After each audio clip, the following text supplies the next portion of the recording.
நம்ம இப்போ பார்க்க போகிற லெசன் என்னதுன்னா தொடக்க கால தமிழ் சமூகம் பண்பாடும். ஸோ 9th ஹிஸ்ட்ரியில் இருக்கக்கூடிய லெசன் என்னோடய ஃபேவரட் லெசனும் கூட. ஸோ இதை வந்து லைன் பை லைனாக ஃபஸ்ட் லுக் வந்து பார்த்துடலாம். ஸோ இது வந்து ஒரே வீடியோவில் முடிக்க முடியலன்னா நம்ம வந்து பார்ட் ஒன் பிரிச்சுக்கலாம். ஸோ அதோட பார்ட் 1 வீடியோ தான் இது ஸ்டார்டிங். தொடக்க கால தமிழ் சமூகம் குறித்து அறிந்து கொள்வதற்கான தமிழ் இலக்கியம், தொல்லியல், கல்வெட்டு, தமிழ் அல்லாத பிற மொழி ஆவணங்கள் ஆகிய சான்றுகளின் சிறப்புகளை அறிதல், திணை சார்ந்த சமூக வாழ்க்கை முறைகள் குறித்து தெரிந்து கொள்ளுதல், சங்ககால இலக்கியம், அரசியல், சமூகம், பொருளாதாரம், நகரமயமாக்கம் ஆகியவற்றை அறிந்து கொள்ளுதல். என்ன சொல்லியிருக்காங்க, இந்த லெசனோட குறிக்கோள் என்னது அப்படின்னா, தொடக்க கால தமிழ் சமூகம் குறித்து அறிந்து கொள்வதற்கான தமிழ் இலக்கியமோ, தொல்லியல், கல்வெட்டு, தமிழ் அல்லாத பிறமொழி ஆவணம் எல்லாத்தோட சான்றோட சிறப்புகளை அறிந்து கொள்ளுதல். அதாவது தொடக்க கால தமிழ் சமூகத்தை பற்றி நம்ம இப்போ தெரிஞ்சுக்கணும் அப்படின்னா உடனே தெரிஞ்சுக்க முடியுமா? இல்லை, அதுக்கு நமக்கு ஏதாவது ப்ரூஃப் வேணும் இல்லையா? ஸோ என்னென்ன ப்ரூஃப் வந்து நம்ம யூஸ் பண்ணிகிட்ருக்கோம் அப்படின்னா, தமிழ் இலக்கியங்கள் வந்து யூஸ் பண்ணிகிட்ருக்கோம். தமிழ் இலக்கியங்கள், தொல்லியல், கல்வெட்டு சான்றுகள். ஸோ தமிழ் இலக்கியங்கள், தொல்லியல், கல்வெட்டு, தமிழ் அல்லாத பிறமொழி ஆவணங்கள் அப்படின்னு சொல்லி இவ்வளோத்தையும் நம்ம வந்து சான்றுகளாக யூஸ் பண்ணிகிட்ருக்கோம். திணை சார்ந்த சமூக வாழ்க்கை முறைகள் குறித்து தெரிந்து கொள்ளுதல், சங்ககால இலக்கியம், அரசியல், சமூகம், பொருளாதாரம், நகரமயமாக்கம் ஆகியவற்றை அறிதல்.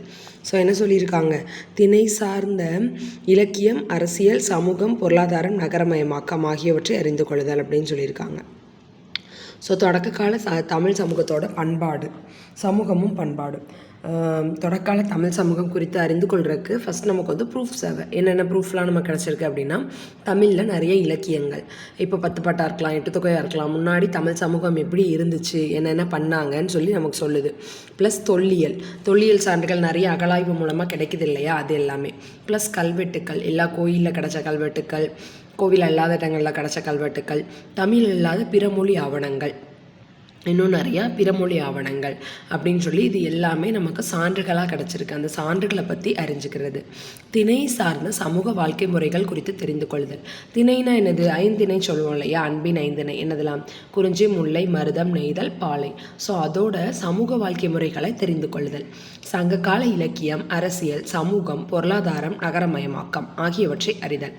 ஸோ சங்ககால இலக்கியங்களில் அரசியல், சமூகம், பொருளாதாரம், நகரமயமாக்கம் இதெல்லாம் சங்க காலத்தில் எப்படி இருந்துச்சு அப்படின்னு இலக்கியங்களோட சங்க காலத்தை பற்றி இலக்கியங்களோட ப்ரூஃபோடு அறிஞ்சிக்கிறது. அவங்களோட இலக்கியமாக இருக்கட்டும், அரசியல் வாழ்க்கையாக இருக்கட்டும், சமூக வாழ்க்கையாக இருக்கட்டும், பொருளாதார வாழ்க்கையாக இருக்கட்டும், நகரமயமாக்கம் எல்லாமே எப்படி இருந்துச்சு. ஒரு சின்ன சமவெளி படிக்க போகிறோன்னா இப்படி தான் படிப்போம் இல்லையா? ஸோ அதை மாதிரி கொடுத்துருக்காங்க. சரியா, ஒரு பேராவாக லைன் பை லைனாக படிச்சிடலாம்.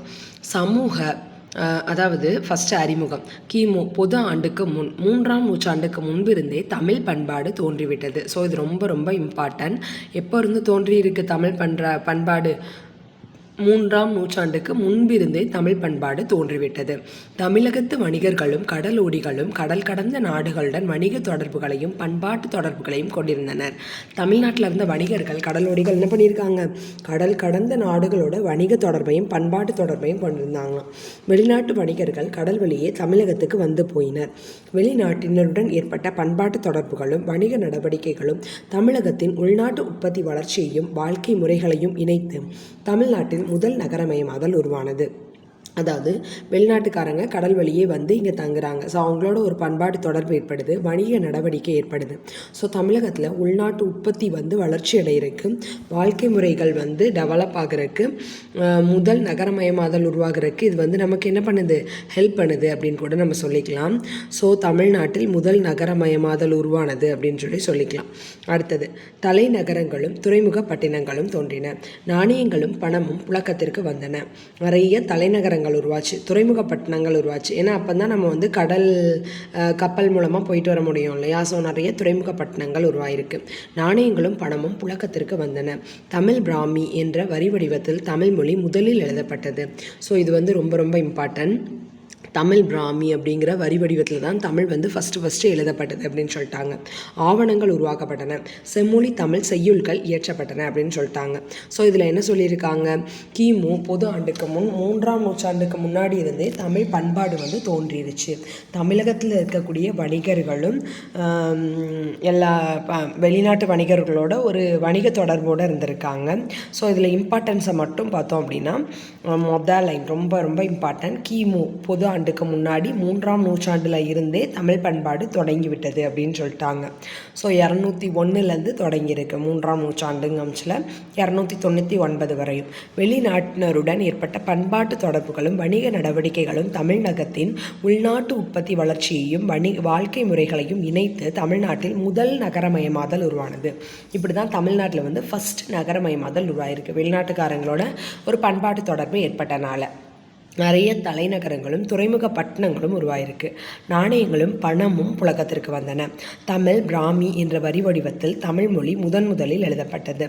ஆவணங்கள் உருவாக்கப்பட்டன, செம்மொழி தமிழ் செய்யுள்கள் இயற்றப்பட்டன. ஸோ இதுதான் இன்ட்ரோடக்ஷன் பார்ட்டு, அதை முடிச்சிட்டோம். இன்ட்ரோடக்ஷன் பார்ட்டில் நம்ம ஞாபகம் வைக்க வேண்டியது 3 பாயிண்ட் தான். ஒன்று வந்து தமிழ் சமூகம் அப்படிங்கிற ஒன்று வந்து கிமு 3ஆம் நூற்றாண்டுலேருந்தே தொடங்கிருச்சு அப்படிங்கிறது ஃபஸ்ட்டு பாயிண்ட்டு. செகண்ட் பாயிண்ட் வந்து வெளிநாட்டினருடன் நமக்கு வந்து ஒரு பண்பாட்டு தொடர்பு ஏற்பட்டுச்சு அவங்களோட வணிக நடவடிக்கை மூலமாக. ஸோ தமிழ்நாட்டில் வந்து உள்நாட்டு உற்பத்தி வளர ஆரம்பிச்சிச்சு, வாழ்க்கை முறை டெவலப் ஆகுது. ஸோ இதை தான் நம்ம வந்து தமிழ்நாட்டில் முதல் நகரமயமாதல்னு சொல்லலாம். நிறைய தலைநகரம் உருவாச்சு, துறைமுக பட்டணம் உருவாச்சு, நாணயங்களும் பணமும் புழக்கத்திற்கு வந்தன. இது எல்லாமே வெளிநாட்டினருடைய வணிகம் மூலமாக நமக்கு கிடைச்ச பெனிஃபிட்ஸ். தமிழ் பிராமி என்ற வரி வடிவத்தில் தமிழ் மொழி வந்து முதல்ல எழுதப்பட்டுச்சு. இந்த 3 பாயிண்ட்டும் ஞாபகம் வச்சுக்கோங்க. செகண்டு, தொடக்க கால தமிழ் சமூகம் குறித்து அறிந்து கொள்வதற்கான சான்றுகள். தொன்மை கால தமிழர்களின் வரலாற்றை அறிவியல் பூர்வமாக மீட்டுருவாக்கம் செய்வதற்கு பல வகையான சான்றுகள் உதவுகின்றன. அவையாவன செவ்வியல் தமிழ் இலக்கியங்கள், கல்வெட்டுக்கள், துல்லியல் அகழாய்வு சான்றுகள் மற்றும் பண்பாட்டு பொருட்கள், தமிழ் அல்லாத மற்றும் அயல் நாட்டினரின் இலக்கிய குறிப்புகள். ஸோ நம்ம வந்து இப்போ பழங்கால தமிழ் சமூகத்தை பற்றி அந்த 201வது வருஷத்துலேருந்து ஒரு 299வது வருஷம் வரையும் எப்படி வாழ்ந்துட்டு இருந்தாங்க அப்படின்னு போய் பார்க்கணும் அப்படின்னா நம்மளால் போயெல்லாம் பார்க்க முடியாது இல்லையா. தொன்மை கால தமிழர்களுடைய வரலாற்றை நம்ம அறிவியல் பூர்வமாக தான் மீட்டுருவாக்கம் செய்ய முடியும். அதுக்கு நமக்கு நிறைய ப்ரூஃப் வந்து ஹெல்ப் பண்ணுது அப்படின்னு சொல்லிட்டாங்க. ஸோ என்னென்ன ப்ரூஃப் எனக்கு ஹெல்ப் பண்ணுது அப்படின்னு சொல்லி பார்த்தோம் அப்படின்னா, செவ்வியல் தமிழ் இலக்கியங்கள் ஃபஸ்ட் ஒன். செவ்வியல் தமிழ் இலக்கியங்கள், கல்வெட்டுக்கள், நிறைய இலக்கியங்கள் 10 பாட்டு 8 தொகை அந்த மாதிரி இருக்கக்கூடிய இலக்கியங்கள் எல்லாமே ஹெல்ப் பண்ணுது. ப்ளஸ் கல்வெட்டுக்கள், தொல்லியல் அகழாய்வு சான்றுகள், அகழாய்வு மூலமாக ஒரு இடத்துலையும் ஒன்று கிடச்சிச்சு இல்லையா. இப்போ கீழடியிலையா இருக்கலாம், அதுக்கு முன்னாடி பொற்பனை கோட்டையிலையா இருக்கலாம். அந்த மாதிரி தொல்லியல் அகழாய்வு மூலமாக கிடைச்ச சான்றுகள். பண்பாட்டு பொருட்கள், தமிழ் அல்லாத மற்றும் அயல் நாட்டினரின் இலக்கிய குறிப்புகள். தமிழில் இருக்கக்கூடிய இலக்கிய குறிப்புகள் போக தமிழ் அல்லாத அயல் நாட்டினருடைய இலக்கிய குறிப்புகளும் நமக்கு நம்மளுடைய டெவலப்மெண்ட்டுக்கு ரொம்ப ஹெல்ப் பண்ணியிருக்கு அப்படின்னு சொல்லிட்டாங்க. ஸோ இப்போ ஒன்றா என்ன அப்படின்னு சொல்லி தான் பார்க்க போகிறோம். ஸோ 4 ப்ரூஃப் வந்து நமக்கு ஹெல்ப் பண்ணியிருக்கு. என்னெல்லான்னு பார்த்தோம்னா, நம்மளுடைய தமிழ் இலக்கியங்கள் ப்ளஸ் அயல் நாட்டினருடைய இலக்கியங்கள், கல்வெட்டுக்கள், தொல்லியல் அகழாய்வு சான்று, பண்பாட்டு பொருட்கள். இப்போ ஒன்றையாக பார்க்க போகிறோம். ஃபஸ்ட்டு நம்மள்கிட்ட இருந்த தமிழ் செவ்வியல் இலக்கியங்களை தான் பார்க்க போகிறோம். தொல்காப்பியம், 14 மேல்கணக்கு நூல்கள், 14 கீழ்கணக்கு நூல்கள், 50 காப்பியங்கள் ஆகியவை சங்க காலத்தில் தோன்றிய செவ்வியல் இலக்கியங்கள் ஆகும். ஸோ என்னெல்லாம் சொல்லிட்டாங்க, சங்க காலத்தில் பார்த்தோம் அப்படின்னா என்னெல்லாம் இருந்துச்சா, ஃபஸ்ட்டு தோணுனது தொல்காப்பியம் ப்ளஸ் 14 மேல்கணக்கு நூல்கள், 14 கீழ்கணக்கு நூல்கள் அப்படின்னு சொல்லிடலாம். ஸோ இது எல்லாமே என்னது, 50 காப்பியங்கள் ஆகியவை சங்க காலத்தில் தோன்றிய செவ்வியல் இலக்கியங்கள் ஆகும். இது எல்லாமே நம்ம இன்றைக்கி சங்க காலத்தை பற்றி படிக்கணும் அப்படின்னா இதுதான் ப்ரூஃபாக இருக்குது. செவ்வியல் தமிழ் இலக்கியங்கள் அப்படின்னு சொல்கிறோம். தொல்காப்பியமாக இருக்கலாம், 14 மேல்கணக்கு நூல்களாக இருக்கலாம், 14 கீழ்கணக்கு நூல்கள், 50 காப்பியங்கள் ஆகியவை சங்க காலத்தில் தோன்றிய செவ்வியல் தமிழ் இலக்கியங்கள் ஆகும். இவை சங்ககால மக்களின் வாழ்க்கை முறையை நன்கு அறிய உதவுகின்றன. ஸோ இது வந்து சங்ககால மக்களோட வாழ்க்கை முறையை நல்லா அறியறதுக்கு நமக்கு வந்து ஹெல்ப்ஃபுல்லாக இருக்குது அப்படின்னு சொல்லிட்டாங்க. இவை சங்ககால மக்களின் வாழ்க்கை முறையை நன்கு அறிய நமக்கு உதவுகின்றன. தொல்காப்பியர் இயற்றிய தொல்காப்பியம் தமிழின் பழமையான இலக்கியமாகும். அதாவது இப்போ தொல்காப்பியர் இருக்காங்க இல்லையா, அவங்க தான் தொல்காப்பியத்தோட ஓனர். ஸோ அவங்க வந்து இதுதான் தமிழ்லேயே இருக்கிறதுல பழமையான இலக்கியம். ஏன்னா தொன்மையானது, அதோட நேம்லேயே இருக்கு இல்லையா, தொல்காப்பியம் தொன்மையான பழமையான காப்பியம். ஸோ தமிழின் பழமையான இலக்கண நூலாகும். அது வந்து இலக்கிய நூல் கிடையாதுப்பா, இலக்கண நூலாகும் அப்படின்னு சொல்லிட்டாங்க. இந்நூலின் முதலிரண்டு பகுதிகள் தமிழ் மொழியின் இலக்கணத்தை வரையறுக்கின்றன. ஸோ இந்த நூலோட பார்ட்ஸ் பார்த்தோம் அப்படின்னா, இந்த நூலின் மொத ரெண்டு பகுதியுமே தமிழ் மொழியோட இலக்கணத்தை வந்து வரையறுக்கின்றது, இலக்கணத்தை பற்றி வரையறுக்கின்றது. மூணாவது பார்ட்டை பார்த்தோம் அப்படின்னா, அது என்ன பண்ணுது, மக்களின் சமூக வாழ்க்கைக்கான இலக்கணத்தை வரையறுக்கின்றது. மக்களுடைய சமூக வாழ்க்கை எப்படி இருக்கணும் அப்படிங்கிறதோட இலக்கணத்தை வந்து வரையறுக்குது அப்படின்னு சொல்லியாச்சு. ஸோ என்ன சொல்லியிருக்காங்க, தொல்காப்பியம். தொல்காப்பியர் இயற்றிய தொல்காப்பியம் தமிழின் பழமையான இலக்கண நூலாகும். தொல்காப்பியர் இருக்காங்கல்ல, அவங்க உருவாக்குனது தான் என்னது, தொல்காப்பியம். அது வந்து தமிழ்லே இருக்கக்கூடிய மிக மிக பழமையான இலக்கண நூலாக இருக்குது. இந்நூலின் முதலிரண்டு பகுதிகள் தமிழ் மொழியின் இலக்கணத்தை வரையறுக்கின்றன. ஸோ தொல்காப்பியர் வந்து உருவாக்கின நூல் தான் தொல்காப்பியம். இது வந்து தொன்மையான காப்பியம், நேம்லையே இருக்கு இல்லையா. ஸோ தமிழோட பழமையான இலக்கண நூலாக இருக்குது. இந்நூலின் ரெண்டு பகுதிகள் தமிழ் மொழியின் இலக்கணத்தை வரையறுக்கின்றன. மூன்றாவது பகுதி மக்களின் சமூக வாழ்க்கைக்கான இலக்கணத்தை வரையறுக்கிறது. 10 பாட்டும் 8 தொகையும் 14 மேல்கணக்கு நூல்கள். ஸோ என்ன சொல்லியிருக்காங்க, 10 பாட்டும் 8 தொகையும் 14 மேல்கணக்கு நூல்கள்னு சொல்கிறோம். 10 பாட்டில் நிறைய திருமுருகாற்றுப்படை, புறநாராற்றுப்படை அதெல்லாம் வரும்ல, அது எல்லாம் சேர்ந்து ப்ளஸ் 8 தொகை. 8 தொகை என்னது, நற்றிணை, குறுந்தொகை, நல்ல அப்படி அந்த இது ஃபுல்லாக அகநானூறு, புறநானூறு, 8 தொகை ஃபுல்லாக. ஸோ இது வந்து 14 மேல்கணக்கு நூல்கள் அப்படின்னு சொல்கிறோம். ஸோ 14 மேல்கணக்கு நூல்கள் அப்படிங்கிற கேட்டகரியில் என்னெல்லாம் வருதுப்பா, 10 பாட்டும் 8 தொகையும் 14 மேல்கணக்கு நூல்கள் என்று அழைக்கப்படுகின்றன. தமிழில் தோன்றிய இலக்கியங்கள்.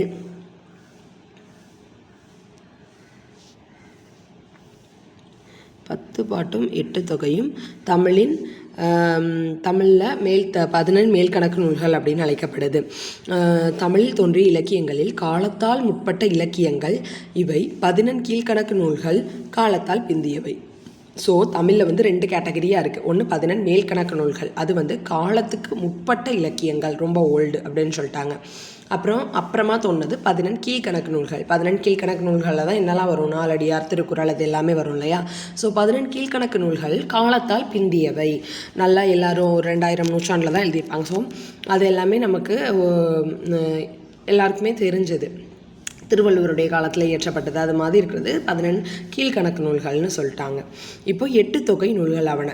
நம்ம மொத்தமாக இந்த 3.1 ஃபுல்லாக முடிச்சுட்டு ஒரு வாட்டி ரிவைஸ் பண்ணிக்கலாம் ஃப்ரெண்ட்ஸ். ஸோ இப்போ பார்க்கலாம். 8 தொகை நூல்கள் ஆவன. நற்றிணை, குறுந்தொகை, பரிபாடல், 10 ஐங்குறுநூறு, கலித்தொகை, அகநானூறு, புறநானூறு. ஸோ நற்றிணை நல்ல குறுந்தொகை. குறுந்தொகையோட அடைமொழி என்ன சொல்லுவாங்க, நல்ல குறுந்தொகை அப்படின்னு சொல்லுவாங்க. நல்ல குறுந்தொகை அப்படின்னு சொல்லுவாங்க. அது வந்து ஒரு வாட்டி கொஷனாக கூட கேட்டிருக்காங்க. நற்றிணை நல்ல குறுந்தொகை, பரிபாடல், 10 ஐங்குறுநூறு, கலித்தொகை, அகநானூறு, புறநானூறு. 10 பாட்டு நூல்கள். ஆற்றுப்படை நூல்கள் சொல்லுவாங்க. ஆற்றுப்படை நூல்கள் ஒரு 5 இருக்குது 10 பாட்டில். திருமுருகாற்றுப்படை, பொருணராற்றுப்படை, பெரும்பானாற்றுப்படை, சிறுபானாற்றுப்படை, கூத்தராற்றுப்படை அப்படின்னு சொல்லுவோம். கூத்தராற்றுப்படைக்கு இன்னொரு பேர் தான் மலைப்படுகடாம். இந்த 5 தான் ஆற்றுப்படை நூல்கள். ஆக்சுவலாக ஆற்றுப்படை நூல்கள் அப்படின்னா என்னதுன்னா, இப்போ வந்து நம்ம வந்து இப்போ இருக்கிற சுச்சுவேஷனை எடுத்துக்கோங்களேன். திடீர்னு ஒரு வெள்ளமோ ஏதோ ஒன்றால் அஃபெக்ட் ஆகிட்டோம், எல்லாருமே பாதிக்கப்பட்டோம். அப்போ எல்லாருக்கும் ஒருத்தங்க வந்து ஹெல்ப் பண்ணுறாங்க, ஒரு பெரிய கொடைவள்ளல் வந்து ஹெல்ப் பண்ணிகிட்ருக்காங்க. அவங்கள போய் மீட் பண்ணோம் அப்படின்னா நம்மளுடைய சேதாரத்துக்கு தகுந்த மாதிரி அவங்க வந்து நமக்கு பைசா கொடுக்காங்க. ஸோ இந்த விஷயத்த நமக்கு கிடச்சிருச்சு. அப்போ நம்ம என்ன பண்ணுவோம், நம்மளோட பக்கத்து வீட்டுக்காரங்களுக்கு சொல்லுவோம். ஸோ இந்த இடத்துல இவங்க இருக்காங்கப்பா, அவங்க வந்து எல்லாத்துக்கும் என்ன பண்ணுறாங்க, டொனேட் பண்ணுறாங்க. ஸோ நீங்கள் போய் என்னென்ன பாதிக்கப்பட்டிருக்குன்னு சொல்லிட்டு அந்த காசு வாங்கிட்டு வாங்க அப்படின்னு சொல்லி நம்ம அடுத்தவங்களுக்கு என்ன பண்ணுவோம், வழி காட்டுவோம். ஸோ இந்த மாதிரி அந்த காலத்தில் புலவர்களும் பாணர்களும் அவங்க பெற்றுட்டு அதுக்கப்புறம் அவங்கள மாதிரியே கஷ்டப்பட்டுட்டு இருக்க மற்றவங்களுக்கு வழிகாட்டுறது தான் ஆற்றுப்படை நூல்கள் அப்படின்னு சொல்லி சொல்கிறாங்க. ஸோ என்னதெல்லாம் இதில் ஆற்றுப்படை நூல்களாக இருக்குது, திருமுருகாற்றுப்படை, பொருணராற்றுப்படை, பெரும்பானாற்றுப்படை, சிறுபானாற்றுப்படை, மலைப்படுகடாம். அதுபோக முல்லைப்பாட்டு, பட்டினப்பாலை, நெடுநல்வாடை, மதுரை காஞ்சி, பட்டினப்பாலை அப்படின்னு சொல்லி மொத்தம் 10 பாட்டு இருக்குது அப்படின்னு சொல்லியாச்சு. இப்போ 14 கீழ்கணக்கு நூல்கள். 14 கீழ்கணக்கு நூல்கள் என்னதெல்லாம், வாழ்வியல் அறநெறிகளை எடுத்து இயம்புகின்ற 18 நூல்கள் 14 கீழ்கணக்கு நூல்கள் என தொகுக்கப்பட்டுள்ளன. அவற்றுள் முதன்மையானது திருவள்ளுவர் இயற்றிய திருக்குறள். 1330 குறட்பாக்களை கொண்ட திருக்குறள் அறம், பொருள், இன்பம் என்று 3 பால்களாக பகுக்கப்பட்டுள்ளன. ஸோ 18 கீழ்கணக்கு நூல்னாலே நமக்கு பளிச்சு ஞாபகம் வர்றது திருக்குறள் தான். ஸோ வாழ்வியல் அறநெறிகளை எடுத்து இயம்புகின்ற 18 நூல்களை மொத்தமாக கொண்டது தான் 18 கீழ்கணக்கு நூல்கள்னு சொல்லிட்டாங்க. அதில் முதன்மையானது திருவள்ளுவர் இயற்றிய திருக்குறள். மொத்தம் எத்தனை குறள்ப்பா இருக்குது அப்படின்னு கேட்டோன்னா 1330 குறள் இருக்குது. எத்தனை அதிகாரம் இருக்குது? 133 அதிகாரம் இருக்குது. அதிகாரத்துக்கு 10 குறட்பா. ஸோ திருக்குறளை அறம், பொருள், இன்பம் அப்படின்னு 3 பால்களாக பிரித்து வச்சுருக்காங்க. அடுத்து ஐம்பெருங்காப்பியங்கள். ஐம்பெருங்காப்பியங்கள் என்னதெல்லாம்? காப்பியங்கள் அப்படிங்கிறது கவிதை நயமுடைய செய்யுள் வடிவிலான நீண்ட இலக்கிய படைப்புகள் ஆகும். ஒரு மூவி மாதிரி அப்படின்னு வச்சுக்கோங்களேன். ஒரு மூவியில் என்னெல்லாம் இருக்கும்? ஒரு கதாநாயகன் இருப்பான், அவனோட லைஃப் ஸ்டோரி ஃபுல்லாக இருக்கும் இல்லையா? ஆனால் அது ஒரு 2 ஹவர்ஸில் முடிஞ்சிடும். காப்பியன்றது ஒரு பெரிய டைரி மாதிரி ஃபுல்லாக இருக்கும், அவங்களோட லைஃப் ஃபுல்லாக இருக்கும். அதில் யாரெல்லாம் வர ஃபுல் ஸ்டோரி. ஸோ அதான் காப்பியம். அது கவிதை நயமுடைய செய்யுள் வடிவிலான நீண்ட இலக்கிய படைப்பாக இருக்கும். ஸோ ஒரு 5 பெரிய காப்பியம் இருக்குது. என்னதெல்லாம்? சிலப்பதிகாரம், மணிமேகலை, சீவக சிந்தாமணி, வளையாபதி, குண்டலகேசி. ஸோ இந்த 5 தான் என்ன சொல்கிறோம்? ஐம்பெருங்காப்பியங்கள்னு சொல்கிறோம். ஸோ இப்போ நமக்கு கிடைச்ச இலக்கிய சான்றுகள் முடிஞ்சிருச்சு. இலக்கிய சான்றுகள் நம்மளோடது முடிஞ்சிருச்சு. கல்வெட்டு சான்றுகளுக்கு போகிறோம். கல்வெட்டுக்களை குறித்து படிப்பது கல்வெட்டியல் ஆகும். கல்வெட்டுக்கள் போலவே செப்பேடுகள், நாணயங்கள், மோதிரங்கள் போன்றவற்றிலும் தகவல்கள் பொறிக்கப்பட்டிருப்பதை தெரிந்து கொள்ளலாம். ஸோ என்ன சொல்லிட்டாங்க? நம்மளோட கல்வெட்டு மாதிரியே செப்பேடுகள் இருக்குது, நாணயங்கள் இருக்குது. செப்பேடுகள்னால் என்னப்பா? செப்பேடுகள்னால் இந்த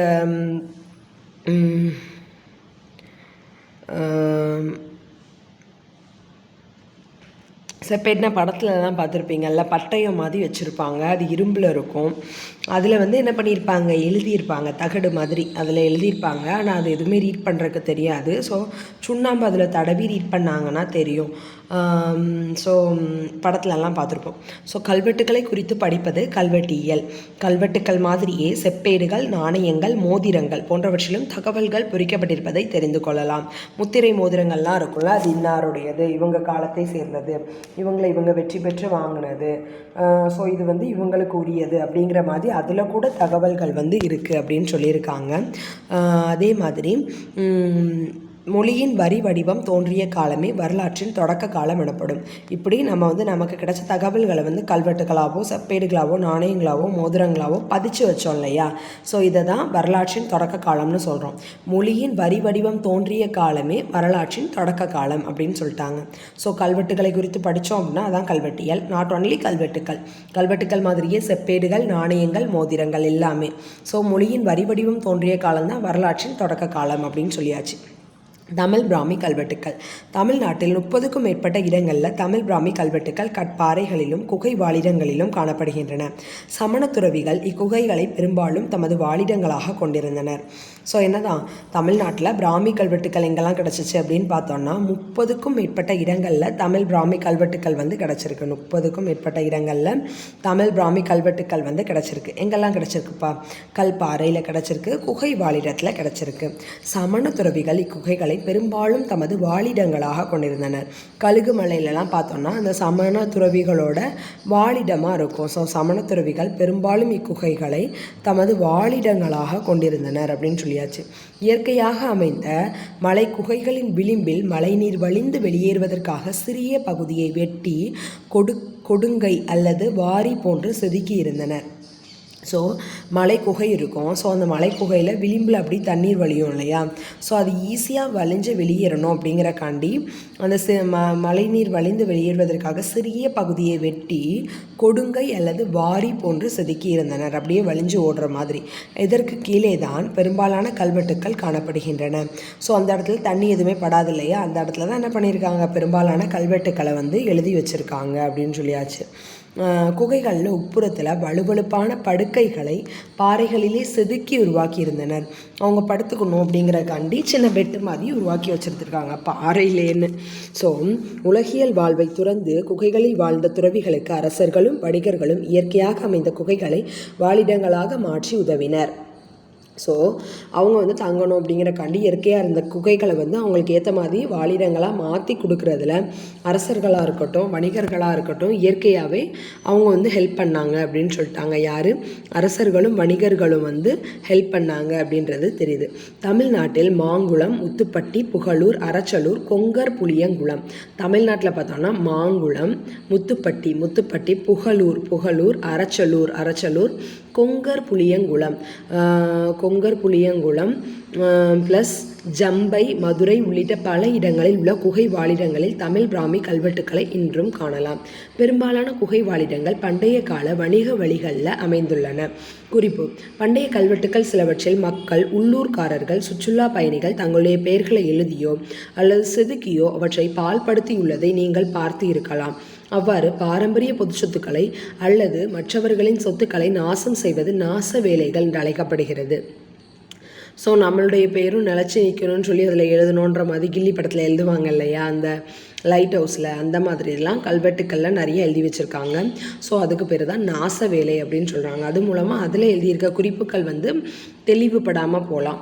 ஸோ தமிழ் பிராமி கல்வெட்டு காணப்படும் குகை வாழிடத்தில் மழைநீர் வடிவதற்காக செதுக்கிய பள்ளம். இந்த பள்ளம் பேர் தான் வாரி மாதிரி செதுக்கி வச்சுருந்தாங்கன்னு சொன்னாங்க இல்லையா, செதுக்கிய பள்ளம். அரச்சலூர் தமிழ் பிராமி கல்வெட்டின் தாழ்படி. ஸோ அரச்சலூரில் இருக்கிற தமிழ் பிராமி கல்வெட்டோட அப்படியே அதை வந்து காப்பி பண்ணி தாளில் வந்து எடுத்துகிட்டு வந்தாங்க இல்லையா, அதை தான் என்னது தாழ்படி அப்படின்னு சொல்கிறோம். பாறை படுக்கை, கொங்கர் புளியங்குளம். பாறையில் இருக்கக்கூடிய படுக்கை சொல்லியிருக்காங்க, பாறையிலே படுத்து தூங்குறதுக்கான இடம். ஸோ அதை என்ன சொல்லியிருக்காங்க, கொங்கர் புளியங்குளத்தில் இருக்கான். அரச்சலூரில் உள்ள தமிழ் பிராமி கல்வெட்டு, அந்த தமிழ் பிராமி கல்வெட்டோட தாழ்படி தான் இது. அடுத்தது நடுக்கற்கள். போர்க்களத்தில் ஆணிரை கவரும் சண்டைகளிலும் வீரமரணம் அடைந்தவர்களின் நினைவாக நடுக்கற்கள் நடப்பட்டன. ஸோ போர்க்களத்திலும் ஆணிரை கவரும் சண்டைகளிலும் வீரமரணம் அடைந்தவர்களின் நினைவாக நடுக்கற்கள் நடப்பட்டன. முல்லை நில வாழ்க்கையில் மக்களின் சிறப்பான செல்வ வளமாக கால்நடைகள், ஆணிரைகள் இருந்தன. ஸோ என்ன சொல்லியிருக்காங்க, போர்க்களத்துலையா இருக்கட்டும், ஆணிரை கவரும் சண்டைகள்லையா இருக்கட்டும், அந்த மாதிரி இதில் வீர மரணம் அடைஞ்சிருப்பாங்க இல்லையா, அவங்களுடைய நினைவாக தான் நடுக்கற்கள் வந்து நடப்பட்டன. நம்ம வேல்நாச்சியார் லெசன் படிச்சிருப்போம் 6th. அதில் என்ன சொல்லுவாங்க, உடையாள் அப்படிங்கிறவங்க வந்து ஆடு மேய்க்கிற பொண்ணாக இருப்பாங்க, ஆனால் அவங்க இறந்து போயிருப்பாங்க. இவங்களுக்காண்டி வீரமரணம், அதாவது இவங்களை பற்றி நீங்கள் எங்களுக்கு குறிப்பு சொல்லுங்கன்னு ஆங்கிலேயர் கேட்காமச்சில் இவங்க வாயே திறக்க மாட்டாங்க. ஸோ அவங்கள கொண்டு இருப்பாங்க. ஸோ அந்த வீர மரணம்க்கு அவங்களோட நடுக்கல்ல போய் வேல்நாச்சியார் அவங்களுடைய தாலியை சாற்றின மாதிரி ஒரு கதை இருக்கும். போர்க்களத்திலும் ஆணிரை கவரும் சண்டைகளிலும் வீர மரணம் அடைஞ்சிருப்பாங்க இல்லையா, அவங்களுடைய நினைவாக தான் நடுக்கற்கள் வந்து நடப்பட்டது. முல்லை நில வாழ்க்கையில் மக்களின் சிறப்பான செல்வ வளமாக கால்நடைகள், ஆணிரைகள் இருந்தன. ஸோ முல்லை நில வாழ்க்கை அப்படின்னு எடுத்துக்கிட்டோம் அப்படின்னா, முல்லை நில வாழ்க்கைன்னா என்னது, முல்லை நில வாழ்க்கையில் மக்களின் சிறப்பான செல்வ வளமாக கால்நடைகள், ஆணிரைகள் இருந்தன. அருகருகே வாழ்ந்த இனக்குழுவினர் மற்ற குழுவினரின் கால்நடைகளை கவர்ந்து தமதாக்கி கொள்வதற்காக சண்டையிட்டுள்ளனர். அதாவது என்ன சொல்லியிருக்காங்க, போர்க்களத்துலையோ அல்லது ஆணிரை கவரக்கூடிய சண்டைகள்லையோ சப்போஸ் யாராவது ஒருத்தங்க வீரமரணம் அடைஞ்சிட்டாங்க அப்படின்னா அவங்களுடைய நினைவாக நடுக்கற்களை வந்து நடுவாங்க. முல்லை நில வாழ்க்கையில் மக்களோட சிறப்பான செல்வ வளமாக இருந்ததே கால்நடைகள் தான். ஸோ இந்த கால்நடைகளை கவரக்கூடிய சண்டைகள் நடக்கம்ச்சில் யாராவது இறந்துட்டாங்கன்னா அவங்களுக்கு நடப்படுறது தான் என்னது, நடுக்கற்கள். அருகருகே வாழ்ந்த இனக்குழுவினர் மற்ற குழுவினரின் கால்நடைகளை கவர்ந்து தமதாக்கி கொள்வதற்காக சண்டையிட்டுள்ளனர். அடுத்தவங்க கால்நடையை ஆட்டையை போடணுன்றக்காண்டி சண்டை போட்டிருக்காங்க. முல்லை நில மக்களின் தலைவன் எதிரிகளை எதிர்த்து போரிட்டு கால்நடைகளை கவர்ந்து வருவதுண்டு. முல்லை நில மக்களோட தலைவன் இருப்பாங்கல்ல, அவங்களோட எதிரியை எதிர்த்து போரிட்டு அவங்கள்ட்ட இருக்க கால்நடைகள் எல்லாத்தையும் கவர்ந்து வருவான், களவாண்டுட்டு வருவான் அப்படிங்கிறதான். ஸோ அவங்கள சண்டை போட்டு அவங்கள வீழ்த்தி அவங்களோட கால்நடைகளை பரிசா எடுத்துகிட்டு வர்றது. ஸோ இதை எதிர்த்து போரிடுபவரும் உண்டு. அப்போது இறந்துபடும் வீரர்களை தியாகிகளாக போற்றி அவர்களின் நினைவாக நடுக்கற்களை நிறுவினர். ஸோ அப்போ வந்து சில வீரர்கள் இறந்து போகலாம் இல்லையா, அவங்கள வந்து தியாகிகள் அப்படிங்கிற பேரில் சொல்லிட்டு அவங்களுக்கு வந்து நடுறது தான் என்னது, நடுக்கற்கள் அப்படின்னு சொல்லிட்டாங்க. ஸோ இதை தான் வந்து வஞ்சி காஞ்சி சொல்லுவோம். வெற்றி மதில் காத்தல், கரந்தை மதில் மீட்டல், அடுத்தது ஆணிரைகளை கவர்ந்துட்டு போகிறது. வெச்சி கரந்தை வஞ்சி காஞ்சி அப்படி படிச்சிருப்போம் இல்லையா, திணை வகைகள். ஸோ அதில் அந்த வெச்சி கரந்தை வஞ்சி காஞ்சி வந்து இதை பற்றி தான் சொல்லும். வெற்றி கரெக்டாக தெரில. ஆணிரைகளை கவர்ந்து செல்லுதல் ஒரு திணையாகவும் ஆணிரைகளை மீட்டல் வந்து ஒரு திணையாகவும் தமிழில் வந்து சொல்லியிருப்பாங்க. அது என்னதுன்னு தெரிஞ்சிச்சுன்னா கமெண்ட் பண்ணுங்கள் ஃப்ரெண்ட்ஸ். அடுத்தது, போர்க்கள காட்சிகளையும் நடுக்கற்களை குறித்தும் அவற்றை வழிபட்ட முறைகளை குறித்தும் சங்க இலக்கியங்களில் விரிவாக கூறப்பட்டுள்ளது. நடுக்கற்கள் நடப்படுவதற்கான வழிமுறைகள் குறித்து தொல்காப்பியம் விரிவாக எடுத்துரைக்கின்றது. ஸோ நடுக்கற்களை நம்ம எப்படி நடுவோம் அப்படிங்கிறத வந்து தொல்காப்பியம் வந்து நமக்கு சொல்லுது. தேனி மாவட்டத்தின் புலிமான் கோம்பை, தாதாப்பட்டி ஆகிய இடங்களிலும் புதுக்கோட்டை மாவட்டத்தின் பொற்பனை கோட்டை என்ற இடத்திலும் தமிழ் பிராமி எழுத்துக்கள் பொறிக்கப்பட்ட சங்ககால நடுக்கற்கள் காணப்படுகின்றன. ஸோ போர்க்கள காட்சிகளையும் நடுக்கற்களை குறித்தும் அவற்றை வழிபட்ட முறைகளை குறித்தும் சங்க இலக்கியங்களில் விரிவாக கூறப்பட்டுள்ளது. ஸோ ஒரு போர்க்கள காட்சினா எப்படி இருக்கும், நடுக்கற்கள் எப்படி இருக்கும், அதை எப்படி வழிபடணும், எல்லாமே சங்ககால இலக்கியங்களில் தெளிவாக சொல்லியிருக்காங்க. நடுக்கற்கள் நடப்படுவதற்கான வழிமுறைகள் குறித்து தொல்காப்பியம் விரிவாக எடுத்துரைக்கிறது. ஒரு நடுக்கல் நடணும்னா அதுக்கு என்னென்ன வழிமுறைகளை வந்து ஃபாலோ பண்ணணும் அப்படின்னு சொல்லி தொல்காப்பியம் வந்து விரிவாக சொல்லுதான். ஸோ நடுக்கற்கள் நடப்படுவதற்கான வழிமுறைகள் குறித்து பேசக்கூடிய காப்பியம் என்னது அப்படின்னு சொல்லி கேட்கலாம். ஆனால் தமிழ் நூல் என்னதுன்னு கேட்கலாம். என்னது, தொல்காப்பியம் தான் அதை பற்றி விரிவாக எடுத்துரைக்கிறது.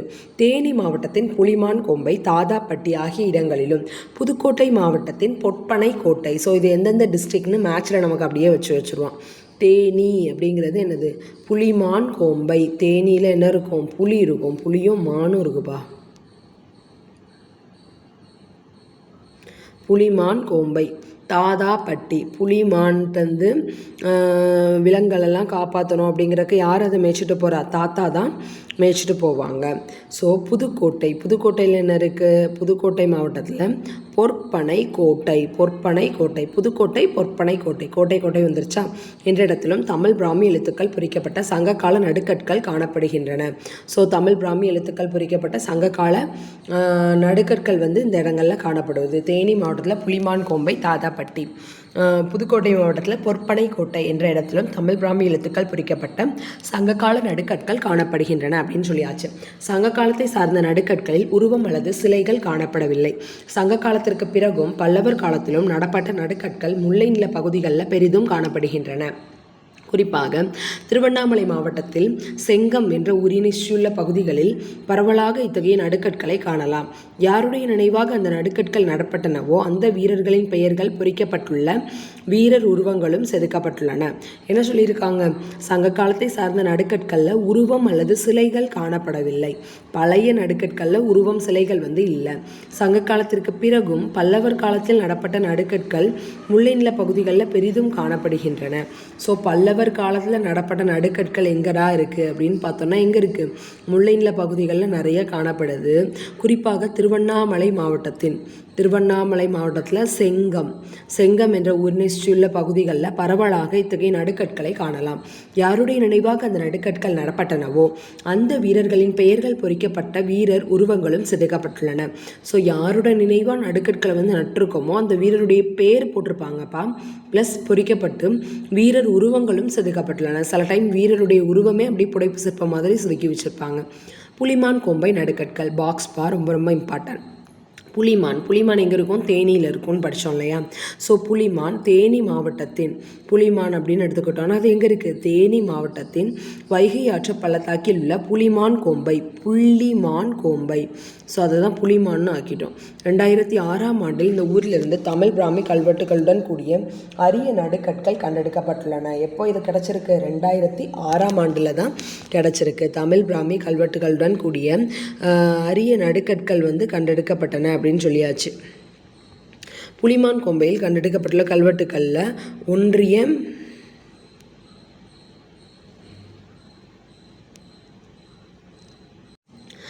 இப்போ நம்ம வந்து கொம்பை நடுக்கல் பற்றி தான் பார்க்க போகிறோம். தேனி மாவட்டத்தின் வைகை ஆற்று பள்ளத்தாக்கில் உள்ள ஊர் தான் என்னது, புலிமான் கோம்பை. புள்ளிமான் கோம்பை அப்படிங்கிறது தான் புலிமான் கோம்பைன்னு மாறிடுச்சு. ஸோ 2006ஆம் ஆண்டில் இந்த ஊர்லேருந்து தமிழ் பிராமி கல்வெட்டுகளுடன் கூடிய அரிய நடுக்கற்கள் வந்து கண்டெடுக்கப்பட்டுச்சு. 2006ஆம் ஆண்டில் இந்த ஊர்லேருந்து தமிழ் பிராமி கல்வெட்டுகளுடன் கூடிய அரிய நடுக்கற்கள் வந்து கண்டெடுக்கப்பட்டுள்ளன அப்படின்னு சொல்லியாச்சு. புலிமான் கொம்பையில் கண்டெடுக்கப்பட்டுள்ள கல்வெட்டுகளில் ஒன்றில் கீழ்கண்ட செய்தி காணப்படுகிறது. கூடல் ஊர் கோல் பெடு தீயன் அந்தவன்கள் அப்படிங்கிற வேர்டு வந்து அப்படியே சென்டென்ஸாக இருக்குது. ஸோ இது வந்து ஒரு வாட்டி டிஎன்பிஎஸ்சியில் கேட்டிருந்தாங்க. புலிமான் கோம்பையில் கண்டெடுக்கப்பட்டுள்ள கல்வெட்டுக்களில் எந்த செய்தி காணப்படுது அப்படின்னா, கூடல் ஊர் கோல் பெடு தீயன் அந்தவன்கள் அப்படிங்கிறது தான். இதன் பொருள், கூடலூரில் ஆணிரை கவர்ந்த போது நடந்த பூசலில் கொல்லப்பட்ட தீயன் அந்தவனின் கல் அப்படிங்கிறது. கூடலூரில் ஆணிரையை வந்து போய் ஆட்டை போட போயிருக்காங்க. அப்போ வந்து என்னது, சண்டை நடக்குது. சும்மா விட்டுருவாங்களா? இப்போ என்னோட ஆடு மாடை ஒருத்தன் வந்து களவாண்டுட்டு போகிறான்னா நம்ம விடுவோமா? விட மாட்டோம் இல்லையா? ஸோ கம்பையும் கட்டையும் எடுத்துகிட்டு போய் நம்ம என்ன பண்ணுவோம், அடிப்போம். ஸோ அந்த மாதிரி தான் கூடலூரில் ஆணிரையை கவர்றதுக்கு போயிருக்காங்க. அப்போ அங்கே இருந்த மக்களுக்கும் இவங்களுக்கும் நடுவில் பூசல் ஏற்பட்டிருக்குல்ல. அப்போ இறந்து போன தீயன் அந்தவன் அப்படிங்கிறவனோட கல் தான் அந்த கல் அப்படிங்கிறது. எங்கே இருக்குது? புலிமான் கோம்பையில் கண்டெடுக்கப்பட்டிருக்கு. எந்த வருஷம் கண்டெடுக்கப்பட்டிருக்கு? 6வது வருஷம் கண்டெடுக்கப்பட்டிருக்கு. தேனின்னா என்னது? ஸோ கொடைக்கானல் நியர்பைன்னு வச்சுக்கோங்க. அங்கே புலி மான்லாம் பார்க்கலாம். அங்கே போனால் அது வந்து ஆறு இருக்கும். கண்டிப்பாக கொடைக்கானல் ஒரு சின்ன அருவியாவது இருக்கும் இல்லையா? ஸோ மலைங்கிறனால அப்படியே ஆறு இருக்கும். ஸோ 2006 தான் இது வந்து கண்டுபிடிக்கப்பட்டிருக்கு அப்படிங்கிறத ஞாபகம் வச்சுக்கோங்க. புலிமான் கொம்பை நடுக்கல். புலிமான் கொம்பை நடுக்கல் எந்த வருஷம்ப்பா? 2006வது வருஷம். 2006வது வருஷன்றது நமக்கு தெரியுது. ஓகேயா? அடுத்து என்ன பார்க்க போகிறோம் அப்படின்னா, சுடுமண் கால எழுத்து பொறிப்புகள். வரலாற்றின் தொடக்க காலத்தை சார்ந்த சுடுமண் கலன்களில் மக்களின் பெயர்கள் தமிழ் பிராமி எழுத்துக்களில் பொறிக்கப்பட்டுள்ளன. அரிக்கமேடு, அழகன்குளம், கொடுமணல், கீழடி உள்ளிட்ட தமிழ்நாட்டின் பல இடங்களிலும் இத்தகைய சுடுமண் பொறிப்புகள் காணப்படுகின்றன. அதாவது வரலாற்றோட தொடக்க காலத்தை சார்ந்த சுடுமண் கலன்கள் இருக்கும் இல்லையா? அதாவது என்ன சொல்கிறாங்க, பானை, சட்டி அந்த மாதிரி இருக்கிறது தான் சுடுமண் கலன்கள். அதில் மக்களோட பெயர்கள் வந்து தமிழ் பிராமி எழுத்துக்களில் பொறிக்கப்பட்டிருந்துச்சான். அரிக்கமேடாக இருக்கலாம், அழகன் குளமாக இருக்கலாம், கொடுமணல், கீழடி இந்த மாதிரி இடத்துல என்ன பண்ணியிருக்காங்க, அரிக்கமேடு, அழகன் குளம், கொடுமணல், கீழடி உள்ளிட்ட தமிழ்நாட்டின் பல இடங்களில் இத்தகைய சுடுமண் பொறிப்புகளை வந்து காணலாம். அரிக்கமேடு, அழகன்குளம், கொடுமணல், கீழடி உள்ளிட்ட தமிழ்நாட்டின் பல இடங்களில் இத்தகைய சுடுமண் பொறிப்புகள் காணப்படுகின்றன. மேலும் எகிப்து நாட்டின் பெரனிக்கே, குசேர் அல் காதும் ஆகிய இடங்களிலும் ஓமன் நாட்டின் கோரோரி என்ற இடத்திலும் தமிழ் பிராமி எழுத்துக்களை மக்களுடைய பெயர்கள் பொறித்த சுடுமண் கலன்களோட துண்டுகள் வந்து கண்டெடுக்கப்பட்டிருக்கு. அதாவது இது மூலமாக என்ன தெரியுது, நம்ம வந்து கடல் வணிகம் பண்ணியிருக்கோன்றது தெரியுது. இங்கேருந்து கடலில் ஓமன் நாட்டுக்கு போயிருக்கோம். அங்கே கோரோர் அப்படிங்கிற இடத்துல என்ன பண்ணியிருக்கோம், நம்மளோட பானையோ சட்டியோ நம்ம விற்றோமோ இல்லைனா எடுத்துகிட்டு போனோமோ புழக்கத்துக்கு. ஸோ அந்த இடத்துல அதை போட்டு வந்திருக்கோம். ஸோ தமிழ் பிராமி எழுத்துக்களில் மக்களுடைய பெயர் பொறிக்கப்பட்ட அந்த சுடுமண் கலன்களோட துண்டுகள் வந்து அங்கே இன்றைக்கி கண்டுபிடிக்கப்பட்டிருக்கு. ஓமன் நாட்டில் கோரோரி அப்படிங்கிற இடத்துல. நாட் ஒன்லி தேர், அங்கே மட்டும் கிடையாது, எகிப்து நாட்டின் பெரனிக்கே, குசேர் அல் காதும் இந்த மாதிரி இடத்துலையும் கண்டுபிடிக்கப்பட்டிருக்கு அப்படின்னு சொல்லியாச்சு. எகிப்து நாட்டின் பெரனிக்கே, குசேர் அல் காதும் அப்படிங்கிற இடத்துலையும், ஓமன் நாட்டின் கோரோரி அப்படிங்கிற இடத்துலையும் தமிழ் பிராமி எழுத்துக்களால் மக்களுடைய பெயர் பொறிக்கப்பட்ட சுடுமண் கலன்கள் வந்து கண்டுபிடிக்கப்பட்டிருக்கு. இதை பார்த்தீங்களா, படம் வரைஞ்சிருக்காங்க. கப்பலோட துடுப்பு, அதில் ஒரு மனுஷன் நிற்கிற மாதிரியான ஒரு படம். ஸோ அழகன் குளத்தில் கிடைத்த சுடுமண் களத்தில் காணப்படும் கப்பல் உருவம். இது எங்கப்பா கிடச்சிச்சு அப்படின்னா, இது எங்கே கிடச்சிருக்கு, அழகன் குளத்தில் கிடச்சிருக்கு. அடுத்தது, இதன் மூலம் பண்டைய தமிழர்கள் மேற்கு ஆசியாவிலும் அதற்கு அப்பாலும் உள்ள ரோமானிய பேரரச பகுதிகளுக்கும் சென்று வணிகத்தில் ஈடுபட்டிருந்தது குறித்து அறிய முடிகிறது. ஒரு பொருள் தமக்கு உரிமையானது என்பதனை குறிப்பதற்காகவே அதன் மீது மக்கள் தம் பெயர்களை பொறித்து வைத்தனர். சுடுமண் கலன்களில் காணப்படக்கூடிய பெரும்பாலான பெயர்கள் தமிழிலும் சில பெயர்கள் பிராகிருத மொழியிலும் உள்ளன. அதாவது ஒரு பொருள் வந்து தமக்கு உரிமையானது அப்படிங்கிறத குறிக்கணும் அப்படிங்கிறக்காண்டி தான் மக்கள் அவங்களோட பெயரை பொறிச்சு வைக்காங்க. இப்போ வரையும் அப்படி தானே, ஒரு என்ன வாங்கினாலும் சரி அதில் நம்மளோட நேம் எழுதுவோம். இப்போது நான் என் பையனுக்கு ஒரு வாட்டர் கேன் வாங்குகிறேன் அப்படின்னா, மெட்டல் வாட்டர் கேன் அப்படின்னா என்னது, அவனோட நேமை அடித்து வாங்கிட்டு வருவேன். ஏன், அதை மிஸ் ஆகாமல் இருக்கிறக்கு, அவனோட இது அப்படின்னு மற்றவங்களுக்கு தெரியறக்காண்டி. ஸோ அதே தான் அங்கேயும் பின்பற்றியிருக்காங்க. ஒரு பொருள் தமக்கு உரிமையானது என்பதை குறிப்பதற்காகவே அதன் மீது மக்கள் தம் பெயர்களை பொறித்து வைத்தனர். சுடுமண் கலன்களில் காணப்படும் பெரும்பாலான பெயர்கள் தமிழிலும் சில பெயர்கள் பிராகிருத மொழியிலும் உள்ளன. சுடுமண் கலனில் பார்த்தோம் அப்படின்னா மேக்ஸிமம் நிறைய பேர் வந்து தமிழில் இருக்கான், சில பேர் வந்து பிராகிருத மொழியில் இருக்கான். கப்பல்களில் அல்லது வண்டிகளில் பொருட்களை எடுத்து செல்லும் போது இவற்றை அடையாளம் காண்பதற்கும் தங்களது பெயர்களை எழுதினர். ஸோ கப்பல் அல்லது வண்டியில் மொத்தமாக பொருளை போட்டு எடுத்துகிட்டு போவோம் இல்லையா, அப்போ வந்து கண்டிப்பாக மாறிடும். ஸோ அதில் வந்து அடையாளம் காணணும் அப்படிங்கிறக்காண்டி அவங்களோட பேரை அவங்க வந்து என்ன பண்ணாங்க, எழுதி வச்சாங்க அப்படின்னு சொல்லியிருக்காங்க. ஸோ கப்பல்களில் அல்லது வண்டிகளில் பொருட்களை எடுத்து செல்லும்போது அடையாளம் காண்பதற்காகவும் அவங்களுடைய பேரை வந்து எழுதி வச்சாங்க, அடையாளம் காண்பதற்காண்டியே அப்படின்னு சொல்லியாச்சு. அடுத்த பிராகிருதமில் என்ன சொல்லியிருக்காங்க, மௌரியர் காலத்தில் வட இந்தியாவில் பொதுமக்களால் பேசப்பட்ட மொழி தான் பிராகிருதம். ஸோ பிராகிருதம் ரொம்ப ரொம்ப இம்பார்ட்டன்ட். மௌரியர் காலத்தில் வட இந்தியாவில் பொதுமக்களால் பேசப்பட்ட மொழி தான் என்னது, பிராகிருதம் அப்படின்னு சொல்லிட்டாங்க. தொல்லியல் அகழாய்வு களங்கள். தொல்லியல் அகழாய்வு பணி என்பது பண்டைய கால சமூகத்தின் வாழ்க்கை முறைகளை அறிந்து கொள்ளும் நோக்கில் முறைப்படி இடத்தை அகழ்ந்து சான்றுகளாக கிடைத்த பொருள் முறையாக திரட்டி ஆராய்வதாகும். இப்போ நமக்கு வந்து தாமிரபரணி பக்கத்தில் எக்ஸ்கவேஷன் சென்டராக என்ன இருக்குது, ஆதிச்சநல்லூர் இருக்கு இல்லையா, இப்போ தொல்லியல் அகழாய்வு அங்கே நடந்திருக்கும், எக்ஸ்கவேஷன்.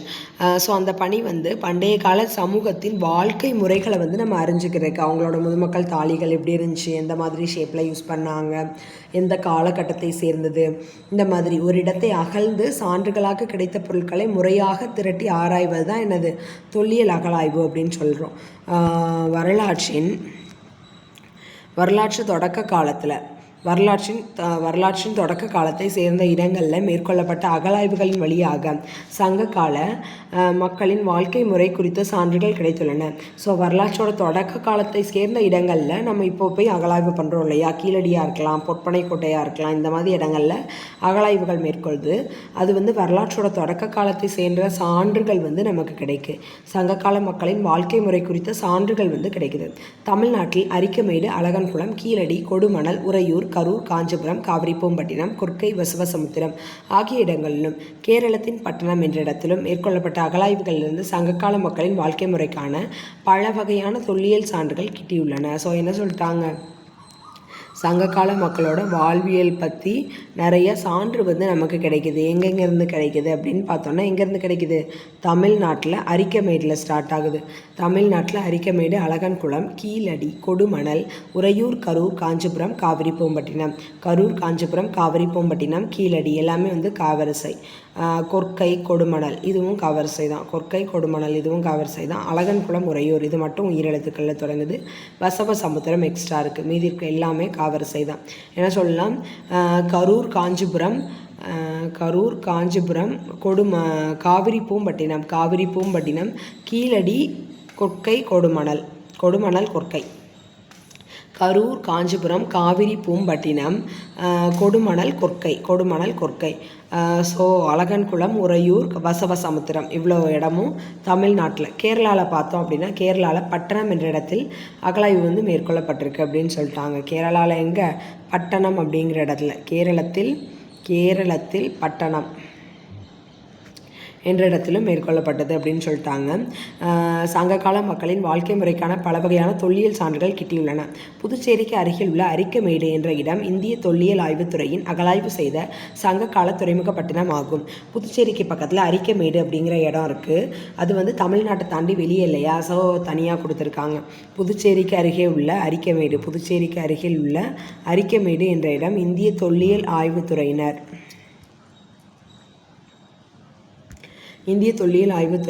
அகழாய்வு செய்த சங்ககால துறைமுகப்பட்டினம் ஆகும். இது வந்து துறைமுகப்பட்டினம். புதுச்சேரி பீச் ஏரியா இல்லையா, ஸோ பீச் ஏரியாவில் தான் அரிக்கமேடு இருக்குது. அது ஒரு துறைமுகப்பட்டினம். பிரிட்டனை சேர்ந்த sir Robert Eric Mortimer Wheeler, பிரான்ஸை சேர்ந்த JM கசால், நம் நாட்டின் கோஷ், கிருஷ்ணதேவா ஆகிய தொல்லியல் அறிஞர்கள் இங்கே அகழாய்வு பணிகளை மேற்கொண்டனர். ஒரு 3 பேர் மேக்சிமம் இங்கே போய் வந்து தொல்லியல் பண்ணியிருக்காங்க. பிரிட்டனை சேர்ந்த sir Robert Eric Mortimer Wheeler, பிரான்ஸை சேர்ந்த ஜே.எம். கசால், நம் நாட்டின் ஏ. கோஷ் கிருஷ்ணதேவா 4 பேர் மொத்தமாக. பிரிட்டனை சேர்ந்த சர் ராபர்ட் எரிக் மார்டிமர் வீலருக்கு பிரிட்டன். பிரான்ஸை சேர்ந்த ஜே.எம். கசால் அப்படிங்கிறவங்களுக்கு பிரான்ஸ். நம் நாட்டின் ஏ. கோஷ் அப்படிங்கிறவங்களுக்கு நம்ம நாடு. கிருஷ்ணதேவா அவங்களுக்கும் நம்ம நாடு தான். ஸோ இவங்கெல்லாம் போய் அங்கே தொல்லியல் ஆய்வு பண்ணியிருக்காங்க. சரக்கு கிடங்கு, தொட்டிகள், உறைக்கிணறுகள், தெரு ஆகியவற்றை உள்ளடக்கிய திட்டமிட்டு உருவாக்கப்பட்ட நகரம் அங்கே இருந்தமையை அவர்கள் கண்டறிந்து வெளிப்படுத்தியுள்ளனர். நம்ம சொல்லுவோம் இல்லையா, சிந்து சமவெளி நாகரிகத்தில் என்னெல்லாம் கிடச்சிருக்கு, சரக்கு கிடங்கு கிடச்சிருக்கு, அதுதான் நம்ம என்ன தானிய களஞ்சியம்னு சொல்லுவோம். ஸோ அதே மாதிரி ஒரு சரக்கு கிடங்கு இங்கே கிடச்சிருக்கு. ஒரு பெரிய குளிக்கிற தொட்டி அங்கேயும் கிடச்சிச்சு இல்லையா, அதே மாதிரி இங்கேயும் பெரிய தொட்டி கிடச்சிருக்கு. உறை கிணறுகள் கிடச்சிருக்கு. தெரு அங்கேயும் நமக்கு தெரு கிடச்சிருக்கும். ஸோ நம்ம இதை அப்படியே எந்த இடம், இது வந்து புதுச்சேரிக்கு அருகே இருக்கக்கூடிய அரிக்கமேடு. இது ஒரு துறைமுகப்பட்டினமாக இருக்குது. பிரிட்டனை சேர்ந்த sir Robert Eric Mortimer Wheeler, பிரான்ஸை சேர்ந்த ஜே.எம். கசால், நம்ம நாட்டோட ஏ. கோஷ் அப்படிங்கிறவங்க கிருஷ்ணதேவா, இவங்க எல்லாரும் அகழாய்வு பணிகளை அங்கே போய் மேற்கொண்டிருக்காங்க. சரக்கு கிடங்கு, தொட்டிகள், உறைக்கிணறுகள், தெரு எல்லாமே வந்து அங்கே வந்து திட்டமிட்டு உருவாக்கப்பட்ட நகரமாக அங்கே கிடச்சிருக்கு அப்படிங்கிறத அவங்க வந்து கண்டுபிடிச்சி உருவாக்கியிருக்காங்க. ஸோ இதையும் குறித்து வச்சுக்கலாம். சரக்கு கிடங்கு, தொட்டிகள், உறைக்கிணறுகள், தெரு ஆகியவற்றை உள்ளடக்கிய திட்டமிட்டு உருவாக்கப்பட்ட நகரம் அங்கே இருந்தமையை அவர்கள் கண்டறிந்து வெளிப்படுத்தினர் அப்படின்னு சொல்லியிருக்காங்க. இந்திய தொல்லியல் துறை தான் ஆர்கியாலஜிக்கல் சர்வே ஆஃப் இந்தியா அப்படின்னு சொல்கிறோம், ASI. பழங்கால மக்கள் வாழ்ந்த இடங்களையும் கட்டுமானங்களையும் நினைவு சின்னங்களையும் நிர்வாகம் செய்யும் அமைப்பு தான் இந்திய தொல்லியல் துறை அப்படின்னு சொல்கிறோம்.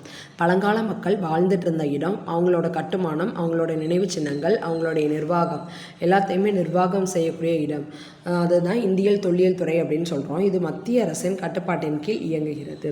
ஸோ இது வந்து ஸ்டேட் கவர்மெண்ட் கிடையாதுப்பா, இது வந்து சென்ட்ரல் கவர்மெண்ட் போர்டு.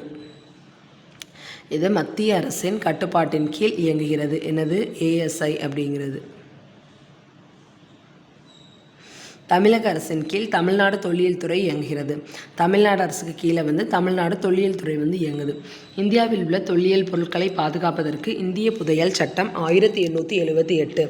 இந்தியாவில் இருக்கக்கூடிய தொல்லியல் பொருட்களை வந்து நம்ம பாதுகாக்கணும் அப்படின்னா இந்திய புதையல் சட்டம் அப்படின்னு சொல்கிறோம். 1878. பழங்கால பொருட்கள் மற்றும் கலை கருவூலங்கள் சட்டம் 1972. விலங்கு பாதுகாப்பு சட்டம் அப்போ 1878 புதையல் சட்டம், இந்திய புதையல் சட்டம்.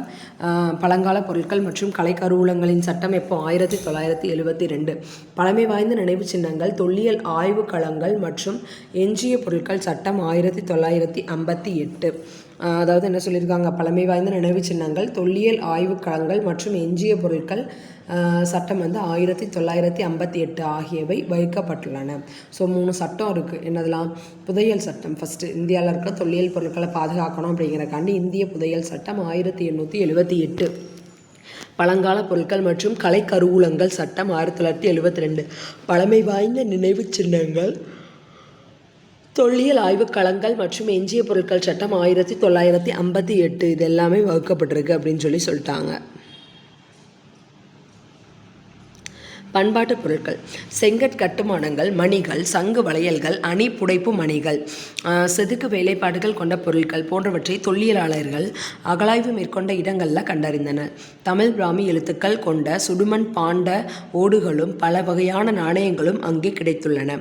இத்தொழில் பொருட்கள் அக்காலத்தில் வாழ்ந்த மக்களின் வாழ்க்கை முறைகள், கலைகள், கைவினை திறன்கள், தொழிலகங்கள் ஆகியவை குறித்து அறிந்து கொள்ள உதவுகின்றன. ஸோ பண்பாட்டு பொருட்கள் அப்படின்னு பார்த்தோன்னா கட்டுமானம் ப்ளஸ் மணி, சங்கு வளையல், அணி புடைப்பு மணிகள், செதுக்கு வேலைப்பாடுகள் கொண்ட பொருட்கள், எல்லாமே எனது தொழிலாளருக்கு கிடச்சிருக்கு. அகழாய்வு மேற்கொண்ட இடங்களில் கண்டறிந்தனர். எதெல்லாம் கண்டறிந்தாங்க அப்படின்றத நம்ம ஞாபகம். செங்கல் கட்டுமானங்கள், மணிகள், சங்கு வளையல்கள், அணிப்புடைப்பு மணிகள், செதுக்கு வேலைப்பாடுகள் கொண்ட பொருட்கள் போன்றவற்றை தொழிலாய்வு மேற்கொள்ளமுச்சில் அவங்களுக்கு கிடச்சிருக்கு. தமிழ் பிராமி எழுத்துக்கள் கொண்ட சுடுமண் பாண்ட ஓடுகளும் பல வகை நாணயங்களும் அங்கே கிடைத்துள்ளன. ப்ளஸ் அது கூட தமிழ் பிராமி எழுத்துக்கள் பொறிக்கப்பட்ட சுடு மண்பாண்ட ஓடுகள் பல வகையான நாணயங்களும் அங்கே கிடச்சிருக்கு. சுடு மண்பாண்ட ஓடுகளும் பல வகையான நாணயங்களும் அங்கே கிடச்சிருக்கு. இத்தொல்பொருட்கள் அக்காலத்தில் வாழ்ந்த மக்களின் வாழ்க்கை முறைகள், கலைகள், கைவினை திறன்கள், தொழிலகங்கள் ஆகியவை குறித்து அறிந்து கொள்ள உதவுகிறது. ஒரு பெஸ்ட்டு நாணயம் நமக்கு கிடச்சிருக்கு அப்படின்னா பெஸ்ட்டு நாணய தொழிற்சாலை அங்கே இருந்திருக்குன்றது நமக்கு தெரியுது. ஸோ அடுத்தது அணிப்புடைப்பு மணிகள், கேமியோ அப்படின்னு சொல்கிறோம். அணிப்புடைப்பு மணிகள் என்பவை விலை உயர்ந்த நவமணிகளின் மேற்புறத்தில் வேலைப்பாடு மிக்க உருவங்கள் செதுக்கப்பட்டவை ஆகும். விலை உயர்ந்த நவமணிகள் இருக்கும்ல, அந்த நவமணிகளோட மேற்புறத்தில் வேலைப்பாடு மிக்க உருவங்கள் செதுக்கப்பட்டிருக்கும். செதுக்கு வேலைப்பாடுடைய பொருட்களில் உருவங்கள் உட்குழிவாக செதுக்கப்பட்டிருக்கும்.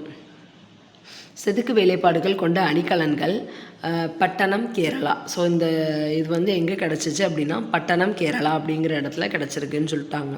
ஸோ நாணயங்கள் முதலாக சங்க காலத்தில் தான் செலாவணிக்குரிய பொருட்களாக நாணயங்கள் புழக்கத்திற்கு வந்தன.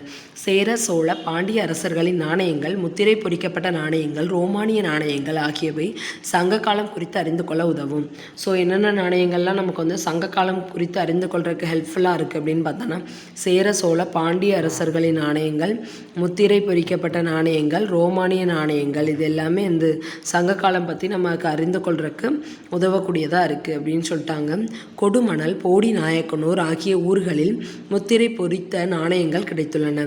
ஸோ இந்த மாதிரி முத்திரை பொறித்த நாணயங்கள் போடி நாயக்கனூர்லையும் கொடுமணலையும் நிறையா கிடச்சிருக்கு. புதுக்கோட்டையில் கிடைத்த ரோமானிய நாணயங்கள் இது மேக்சிமம் வெளிநாட்டுக்காரங்களோடதாகவும் இருக்குது. ஸோ புதுக்கோட்டையில் கிடைத்த ரோமானிய நாணயங்கள் தென்னிந்தியாவில் கோயம்புத்தூர் மண்டலத்தில் செறிந்து காணப்படுகின்றன. அழகன்குளம், கரூர், மதுரை ஆகிய இடங்களிலும் அவை கிடைத்துள்ளன. சில சமயம் மதிப்புயர் செல்வமாகவும் நாணயங்கள் பாதுகாக்கப்பட்டன. சில சமயத்தில் இது மதிப்பு உயர்ந்த செல்வமாகவும் பாதுகாக்கப்படுது அப்படின்னு சொல்லிட்டாங்க.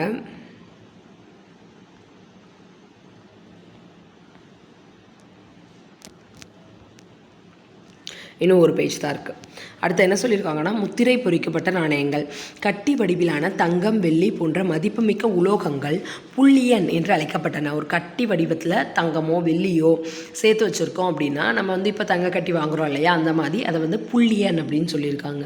தொடக்க காலத்தில் இந்தியாவில் முத்திரை பொதித்த நாணயங்களே பயன்படுத்தப்பட்டன. பெரும்பாலும் வெள்ளியில் செய்யப்பட்ட அவற்றில் எண்ணற்ற குறியீடுகள் முத்திரைகளாக பொறிக்கப்பட்டிருந்தன. தொடக்க காலத்தில் இந்தியாவில் முத்திரை பொதித்த நாணயங்கள் தான் பயன்படுத்தப்பட்டிருக்கு. பெரும்பாலும் வெள்ளியில் செய்யப்பட்ட அவைகள் எண்ணற்ற குறியீடுகள் முத்திரைகளாக பொறிக்கப்பட்டிருந்தன. மேக்சிமம் அந்த நாணயம் இதில் செய்யப்பட்டிருக்கு, வெள்ளியில் செய்யப்பட்டதாக இருந்திருக்கு அப்படின்னு சொல்லிட்டாங்க. அதில் எண்ணற்ற குறியீடுகள் முத்திரைகளாக பொறிக்கப்பட்டிருந்துச்சுன்னு சொல்லிட்டாங்க. தமிழ் அல்லாத பிறமொழி சான்றுகளும் வெளிநாட்டினரின் குறிப்புகளும், இதுதான் லாஸ்ட் டாபிக். தமிழ் அல்லாத பிறமொழி சான்றுகளும் தொடக்க கால தமிழ் சமூகம் குறித்து அரிய தகவல்களை தருகின்றன. பண்டைக்கால தமிழ் சமூகம் உலகெங்கிலும் விரிந்த தொடர்புகளை கொண்டிருந்ததை தமிழ் அல்லாத சான்றுகள் மிகவும் தெளிவாக வெளிப்படுத்துகின்றன. ஸோ தமிழ் சமூகம் உலகம் ஃபுல்லாகவே விரிஞ்சு தொடர்புடையதாக இருந்துச்சு அப்படின்னு தமிழ் அல்லாத சான்றுகள் நமக்கு தெளிவாக வெளிப்படுத்துகின்றது அப்படின்னு சொல்லியாச்சு. ஃபஸ்ட்டு அர்த்த சாஸ்திரம். மௌரியர் காலத்தில் வாழ்ந்த கௌடில்யர் என்ற சாணக்கியர் இயற்றிய அர்த்த சாஸ்திரம் என்ற நூல் பொருளாதாரம் குறித்தும் ஆட்சி முறை குறித்தும் எடுத்துரைக்கின்றது. ஸோ இது தமிழ் அல்லாதது தானே. ஸோ அர்த்த சாஸ்திரம் இடம் வச்சிருக்கு. மௌரியர் காலத்தில் வாழ்ந்த கௌடில்யர் என்ற சாணக்கியர் இயற்றியது தான் அர்த்த சாஸ்திரம். இந்த நூல் பொருளாதாரம் குறித்தும் ஆட்சி முறைமை குறித்தும் எடுத்துரைக்கின்றது. பாண்டிய கவாடகா என்ற அந்நூலின் குறிப்பு பாண்டிய நாட்டில் கிடைத்ததாக முத்துக்கள், கடற்பொருட்களை குறிப்பதாக இருக்கலாம். ஸோ மௌரியர் காலத்தில் வாழ்ந்த கௌடில்யர் அப்படிங்கிற சாணக்கியர் இயற்றியது தான் அர்த்த சாஸ்திரம். அந்த நூல் பொருளாதாரம் குறித்தும் ஆட்சி முறை குறித்தும், அவரோட நேம் ரொம்ப ரொம்ப இம்பார்ட்டன்ட். அவர் வாழ்ந்த காலம் மௌரியர் காலமாக. அவரோட நேம் கௌடில்யர். கௌடில்யருக்கு இன்னொரு பேர் தான் என்னது, சாணக்கியர் அப்படின்னு கொடுத்துட்டாங்க. ஸோ அவர் இயற்றினது தான் என்னது, அர்த்த சாஸ்திரம். அந்த நூல் பொருளாதாரம் குறித்தும் ஆட்சி முறைமை குறித்தும் எடுத்துரைக்கிறது. பாண்டிய கவாடகா என்ற அந்நூலின் குறிப்பு பாண்டிய நாட்டில் கிடைத்த முத்துக்கள் கடற்பொருட்களை குறிப்பதாக இருக்கலாம். ஸோ பாண்டிய கவாடகான்னு ஒரு வேர்டு அதில் இருக்குது. ஸோ அது வந்து பாண்டிய நாட்டில் கிடைத்த முத்துக்களையோ அல்லது கடல் பொருட்களையோ குறிப்பதாக இருந்திருக்கலாம் அப்படின்னு சொல்கிறாங்க. அப்புறம் மகாவம்சம் தீபவம்சம்னு சொல்லுவோம் இல்லையா, அந்த புக்ஸ். ஸோ மகாவம்சம் இலங்கையின் புத்த சமய வரலாற்றை கூறும் மகாவம்சம் என்ற நூல் பாலி மொழியில் எழுதப்பட்டது. ஸோ இந்த நூல் வந்து என்ன அப்படின்னு பார்த்தோம்னா புத்த சமய வரலாற்றை கூறக்கூடியது, பாலி மொழியில் இயற்றப்பட்டது. தென்னிந்தியாவிலும் தமிழ்நாட்டிலும் இருந்த வணிகர்கள் குறித்தும் குதிரை வணிகர்கள் குறித்தும் இந்நூல் சொல்கிறது. ஸோ இலங்கையோட புத்த சமய வரலாற்றை கூறக்கூடியதான் மகாவம்சம் அப்படிங்கிற புக்கு. இது வந்து பாலி மொழியில் எழுதப்பட்டதாக இருக்குது. தென்னிந்தியாலையும் சரி தமிழ்நாட்டிலையும் சரி குதிரை வணிகர்கள் குறித்தும் இந்த நூல் வந்து சொல்லுது. முக்கியமான வரலாற்று நிகழ்வுகளை கால வரிசையில் விவரிக்கும் குறிப்பு வரலாற்று குறிப்பு எனப்படும். ஸோ கால வரிசையில் என்னென்ன நடந்துச்சு அப்படின்னு சொல்கிறோம் இல்லையா, அதுதான் என்ன சொல்கிறோம், வரலாற்று குறிப்பு அப்படின்னு சொல்கிறோம். எரித்ரியன் கடலில் பெரிப்ளஸ் அப்படிங்கிற புக்கு. எரித்ரியன் கடலில் பெரிப்ளஸ் என்பது பண்டைய கிரேக்க நூலாகும். இந்நூலின் ஆசிரியர் யாரென்று தெரியவில்லை. பெரிப்ளஸ் என்றார் கடல் வழிகாட்டி என்று பொருள். ஸோ எரித்ரியன் கடலில் பெரிப்ளஸ் அப்படிங்கிற ஒரு கிரேக்க நூல் இருக்குன்னு சொல்லிட்டாங்க.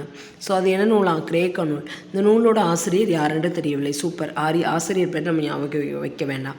ஸோ எரித்ரியன் கடலில் பெரிப்ளஸ் அப்படிங்கிற புக்குக்கு ஆசிரியர் கிடையாது.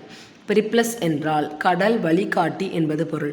மாலுமிகள் இவ்வழிகாட்டிகளை கடற்பயணத்தின் போது பயன்படுத்தினர். கடலில் எப்படி போகணும் அப்படிங்கிறது தான் எரித்ரியன் கடலில் பெரிப்ளஸ் புக்கோட கான்செப்ட். கடலில் வழிகாட்டி, பெரிப்ளஸ் அப்படின்னாலே கடல் வழிகாட்டி அப்படிங்கிறது தான் பொருள். மாலுமிகள் இவ்வழிகாட்டிகளை கடற்பயணத்துக்கு பயன்படுத்தினர். செங்கடலை சுற்றியுள்ள கடற்பரப்பே எரித்ரியன் கடல் ஆகும். ஸோ எரித்ரியன் கடல்னால் என்னதுப்பா, செங்கடலை சுற்றி இருக்கக்கூடிய கடல் பரப்புக்கு பேர் தான் எரித்ரியன் கடல் அப்படின்னு சொல்லிட்டாங்க. செங்கடலை சுற்றி இருக்கக்கூடிய கடற்பரப்பே எரித்ரியன் கடல் ஆகும். முசிறி,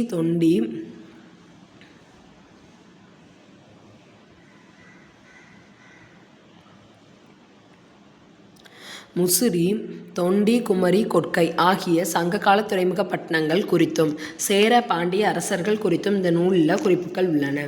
ஸோ என்ன சொல்லியிருக்காங்க, முசிறி, தொண்டி, குமரி, கொற்கை ஆகிய சங்ககால துறைமுக பட்டணங்கள் குறித்தும் சேர பாண்டிய அரசர்கள் குறித்தும் இந்த நூலில் வந்து குறிப்புகள் வந்து இருக்குது. முசிறியாக இருக்கலாம், தொண்டியாக இருக்கலாம், குமரி, கொற்கை ஆகிய சங்ககால துறைமுக பட்டணங்கள் குறித்தும் சேர பாண்டிய அரசர்கள் குறித்தும் இந்த நூலில் வந்து குறிப்புகள் வந்து இருக்குது. முசிறி, தொண்டி, குமரி, கொற்கை ஆகிய சங்ககால துறைமுக பட்டணங்கள் குறித்தும் சேர பாண்டிய அரசர்கள் குறித்தும் இந்த நூலில் வந்து குறிப்புகள் வந்து இருக்குது. பிளினியின் இயற்கை வரலாறு. ஸோ இதுக்கு முன்னாடி பார்த்தது எரித்ரியன் கடலில் பெரிப்ளஸ் அப்படிங்கிற புக்கு. இது வந்து ஒரு கிரேக்க புக்கு. இதுக்கு ஆசிரியர் பேர் தெரில. பெரிப்ளஸ் அப்படின்னா கடல் வழிகாட்டி. ஸோ கடற்பயணத்தில் மாலுமிகளுக்கு வழிகாட்டுறது தான் இந்த புக்கோட கான்செப்ட். செங்கடலை சுற்றி இருக்கிற பரப்பு தான் எரித்ரியன் கடல். தமிழ்நாட்டில் முசிறி, தொண்டி, குமரி, கொற்கை.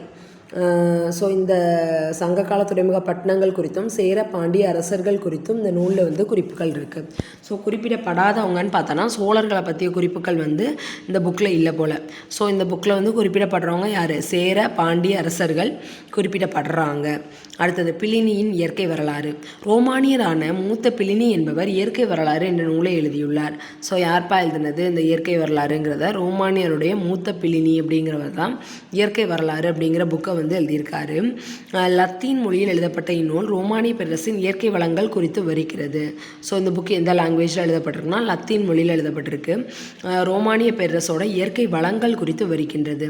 இந்தியாவுடன் நடைபெற்ற மிளகு வணிகம் குறித்து குறிப்பிடும் பிளினி வடக்கிழக்கு ஆப்பிரிக்காவின் அருகில் ஓசலிஸ் துறைமுகத்திலிருந்து பருவக்காற்று, தென்மேற்கு பருவக்காற்று பற்றி சொல்லியிருக்காரு. ஆப்பிரிக்காவுக்கு பக்கத்தில் ஓசலிஸ் அப்படிங்கிற துறைமுகத்திலேருந்து பருவக்காற்று வந்து வீசுமா. பருவக்காற்று, தென்மேற்கு பருவக்காற்று சரியாக வீசினால் 40 நாட்களில் அவை இந்தியாவை அடைந்து விடலாம் என்று கூறியுள்ளார். ஸோ காற்று வீசமிச்சில் படகுல ஏறி உட்காந்து அப்படியே காற்றா வந்தோன்னா 40 நாளில் இந்தியாவுக்கு வந்துடலாம்ப்பா அப்படின்னு அப்போவே கண்டுபிடிச்சி சொல்லியிருக்காரு. யார், 40 நாளில் இந்தியாவுக்கு வந்துடலான்னு சொல்லியிருக்காரு. கேரள கடற்கரையில் இருந்த பக்காரே துறைமுகத்தை தமது கட்டுப்பாட்டில் வைத்திருந்த மதுரை ஆண்ட பாண்டிய மன்னர்கள் குறித்தும் அவர் குறிப்பிட்டுள்ளார். கேரளாவில் இருக்குது அப்படின்னா அது வந்து என்னது, பாண்டியருக்கு ரொம்ப பக்கமாக இருக்கும் இல்லையா. ஸோ பக்காரே அப்படிங்கிற துறைமுகத்தை வந்து பாண்டிய மன்னர்கள் வந்து கட்டுப்பாட்டில் வச்சுருந்தாங்களாம். பாண்டியன், பக்காரே, கேரளா. அதை வந்து கட்டுப்பாட்டில் வச்சுருந்தோம். பக்காரை துறைமுகத்தின் தற்கால பெயர் என்னவென்று தெரியவில்லை. இந்தியாவுடன் நடைபெற்ற மிளகு வணிகத்தினால் ரோமானிய நாட்டு செல்வம் கரைந்தது குறித்து பிளினி ஆதங்கப்படுகிறார். இந்தியாவில் போய் மிளகு வாங்கணும்னு ரோமானியத்தில் இருக்கிற அவ்வளோ காசையும் கொண்டு போய் போடுறீங்களப்பா அப்படின்னு அப்போவே பிளினி வந்து ஆதங்கப்படுறார். இதன் மூலம் மிளகுக்கு இருந்த மதிப்பையும் பெருமளவிற்கு மிளகு தமிழகத்தில் இருந்து ஏற்றுமதியானதையும் அறிய முடிகிறது. அந்த அளவுக்கு தமிழ்நாட்டில் மிளகு விளைஞ்சிருக்கு, அந்த அளவுக்கு அது ஏற்றுமதியாயிருக்கு. தலாமியின் புவியியல். 2ஆம் நூற்றாண்டில் நிலவிய ரோமானிய பேரரசின் புவியியல் அமைப்பு விவரங்கள், நிலப்படம் ஆகியவற்றை கொண்ட ஆவணமே தலாமியின் புவியியல். அதாவது தலாமி ஈஸியாக ஒரு மேப் புக்கு போட்டிருக்காரு. மேப் புக்கில் என்னெல்லாம் இருந்துச்சு, அந்த புவி அமைப்பு, நிலப்படம், தலாமியின் புவியியல் அப்படிங்கிறதுல என்ன இருந்திருக்கு, நிலப்படம் தான் இருந்திருக்கு. நிலப்படம்னா என்னப்பா, நிலப்படம்னா மேப்பு, நிலப்படம் தான் இருந்திருக்கு. நிலப்படம் அப்படின்னா மேப்பு. தலாமியின் புவியியல் என்ற நூலாகும். இதில் காவிரி பூம்பட்டினம், கொர்க்கை, கன்னியாகுமரி, முசிறி ஆகிய துறைமுக பட்டணங்கள் குறிப்பிடப்பட்டிருந்தன. ஸோ இதில் என்னெல்லாம் சொல்லியிருக்காங்கன்னா, காவிரி பூம்பட்டினம், கொர்க்கை, கன்னியாகுமரி, முசிறி ஆகிய துறைமுக பட்டணங்கள் பற்றி அப்போவே சொல்லியிருக்காங்க. எந்த புக்கில், தலாமியோட புவியியல் அப்படிங்கிற புக்கில். அடுத்தது பியூட்டிங்கேரியன் அட்டவணை. பியூட்டிங்கேரியன் நிலப்படம். பியூட்டிங்கேரியன் அட்டவணை என்பது ரோமானிய பேரரசின் சாலைகள் குறித்த விளக்கமான நிலப்படம் ஆகும். இதுவும் ஒரு மேப்பு தான், ஆனால் ரோமானிய பேரரசோட மேப்பு. சாலைகள் குறித்த நிலப்படம். இதில் பண்டைய தமிழகம், முசிறி துறைமுகம், மேலும் பல இடங்கள் குறிக்கப்பட்டுள்ளன. பண்டைய தமிழ்நாடு, முசிறி துறைமுகம்லாம் அந்த மேப்பில் இருக்குது. பியூட்டிங்கேரியன் அட்டவணையில் ரோமானிய பேரரசோட சாலைகள் குறித்த விளக்கப்படத்தில் பண்டைய தமிழகம் எங்கே இருக்குது, முசிறி துறைமுகம் எங்கே இருக்குது, அதுக்கு எப்படி போகணுன்ற வழியை பார்க்குற மாதிரி மேப் போட்டு வச்சுருக்காங்க. இங்கு இலங்கை தீவு டாப்ரோபானி எனவும், முசிறி துறைமுகம் முசிரிஸ் எனவும் குறிப்பிடப்பட்டுள்ளது. டாப்ரோபானி அப்படிங்கிறது வந்து இலங்கை தீவாம். டாப்ரோபானி அப்படிங்கிறது வந்து இலங்கை தீவு, முசிறி துறைமுகம் அப்படிங்கிறது முசிரிஸ் அப்படின்னு குறிப்பிடப்பட்டிருக்கு. வியன்னா பாப்பிரஸ் என்பது 2ஆம் நூற்றாண்டை சேர்ந்த கிரேக்க ஆவணமாகும். இதில் முசிறியில் நடைபெற்ற வணிகம் தொடர்பான குறிப்பு உள்ளது. வியன்னா பாப்பிரஸ் அப்படிங்கிறது 2ஆம் நூற்றாண்டை சேர்ந்த கிரேக்க ஆவணமாக இருக்குது. இதில் என்ன சொல்லியிருக்காங்க, முசிரிஸ் அப்படிங்கிற இடத்துல நடைபெற்ற வணிகம் தொடர்பான குறிப்புகள் வந்து இதில் இருக்குது அப்படின்னு சொல்லியாச்சு. தற்போது இந்த ஆவணம் ஆஸ்திரியா நாட்டின் தலைநகரான வியன்னாவில் ஆஸ்திரிய தேசிய நூலகத்துடன் இணைக்கப்பட்டுள்ளது. ஸோ இது வந்து எங்கே இருக்குது அப்படின்னா, வியன்னாவில் ஆஸ்திரிய தேசிய நூலகத்தோடு இணைக்கப்பட்டு பாப்பிரஸ் அருங்காட்சியகத்தில் இருக்குது. இது வணிகர்களுக்கு இடையான எழுத்துப்பூர்வமான ஒரு உடன்படிக்கை ஆகும். ஹெர்மோபோலன் என்ற பெயருடைய கப்பல் ரோமானிய நாட்டுக்கு ஏற்றுமதியான மிளகு, தந்தம், சரக்குகள் குறித்த பட்டியல் இந்த ஆவணத்தில் காணப்படுகின்றது. பாப்பிரஸ் என்பது பண்டைய எகிப்தில் பாப்பிரஸ் என்ற நாணலிலிருந்து தயாரிக்கப்பட்ட தாள் ஆகும். அக்காலத்தில் எழுதுவதற்கு இதைத்தான் பயன்படுத்தினர். ஸோ என்ன சொல்லியிருக்காங்க, வியன்னா பாப்பிரஸ் அப்படிங்கிறது 2ஆம் நூற்றாண்டை சேர்ந்த ஒரு கிரேக்க ஆவணம் தான் வியன்னா பாப்பிரஸ். இது முசிறியில் நடைபெற்ற வணிகம் தொடர்பான குறிப்பு வந்து இதில் இருக்குது. தற்போது இந்த ஆவணம் ஆஸ்திரிய நாட்டின் தலைநகரான வியன்னாவில் வந்து காணப்படுது. ஆஸ்திரிய தேசிய நூலகத்துடன் இணைக்கப்பட்டுள்ள பாப்பிரஸ் அருங்காட்சியகத்தில் இருக்குது. இது வணிகர்களுக்கு இடையான எழுத்துப்பூர்வமான ஒரு உடன்படிக்கை ஆகும். ஹெர்மோபோலன் என்ற பெயருடைய கப்பலில் வந்து ரோமானிய நாட்டுக்கு ஏற்றுமதியான மிளகு, தந்தம் எவ்வளவு அப்படிங்கிற அந்த பட்டியல் வந்து இதில் இருக்குது. பாப்பிரஸ் அப்படிங்கிறது எகிப்தில் பாப்பிரஸ் அப்படிங்கிற நாணல்லேருந்து தயாரிக்கப்பட்ட தாள் ஆகும். காலத்தில் எழுதுவதற்கு இதைத்தான் பயன்படுத்தினர் அப்படின்னு சொல்லிட்டாங்க. ஸோ நம்ம மொத்தமாக வந்து என்ன பண்ணியிருக்கோம், இப்போது அந்த வரலாற்று சான்றுகளை மட்டும் பார்த்துருக்கோம். ஸோ அது பார்க்கவே இவ்வளோ நேரம் ஆயிடுச்சு. செவ்வியல், தமிழ் இலக்கியங்களாக இருக்கலாம், கல்வெட்டுக்கள், தொழில் அகலாய்வு சான்றுகள், பண்பாட்டு பொருட்கள், தமிழ் அல்லாத அயல்நாட்டினரின் இலக்கிய குறிப்புகளோட ப்ரீஃப் எக்ஸ்ப்ளனேஷனை பார்த்துருக்கோம். ஸோ இதை மொத்தமாக ரிவைஸ் பண்ணுறத தனி வீடியோவாக, ஷார்ட் வீடியோவாக அப்லோட் பண்ணுறேன். தேங்க்யூ.